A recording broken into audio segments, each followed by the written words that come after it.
bà dương khai kia đấy I see I cleanពេលខ្ញុំឃើញខ្ញុំសម្អាតអូខេពេលខ្ញុំឃើញខ្ញុំសម្អាតណាអញ្ចឹងនៅក្នុងធុងនេះមានបាទឃើញរូបកំប៉ុងទេបាទរូបកំប៉ុងនេះហៅរូបដកមែនទេចឹងដកណាកំប៉ុងណាដែលយើងជាកូនខ្មែរជនបទនេះដែលគិតថាគេទិញបាន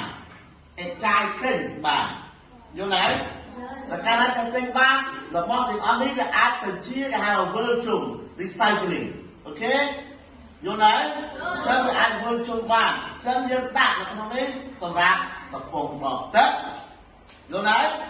កំប៉ុងអីគេភេទជ្ជៈផ្សេងពាក្យថាកំប៉ុងគឺជាប្រភេទដុល្លារណាបាទចឹងយើងទុនដាក់បាននៅក្នុងធុងនេះដល់បានទេស្ដាប់ម្ដងទៀតអូខេប្រភេទធុងសម្រាប់នេះដាក់នៅអ្វីដកឬក៏កំប៉ុងដែលគេចាយទិញអូខេចាយល់ដាក់បានចងចាំពីថ្មីមុននឹងដាក់សម្រាមចូលក្នុងសម្រាមត្រូវតែមើលថាតើក្នុងសម្រាមនោះគេណែនាំដាក់អីគេដល់បានទេបានអត់មិនដល់ដាក់ហើយដាក់ក្នុងកាច្រឡំតាភ្លេចខ្លាយទេយើងមានភ្នែកយើងមានខួរក្បាលការគិតយល់ទេចាដល់បានអត់បានមួយ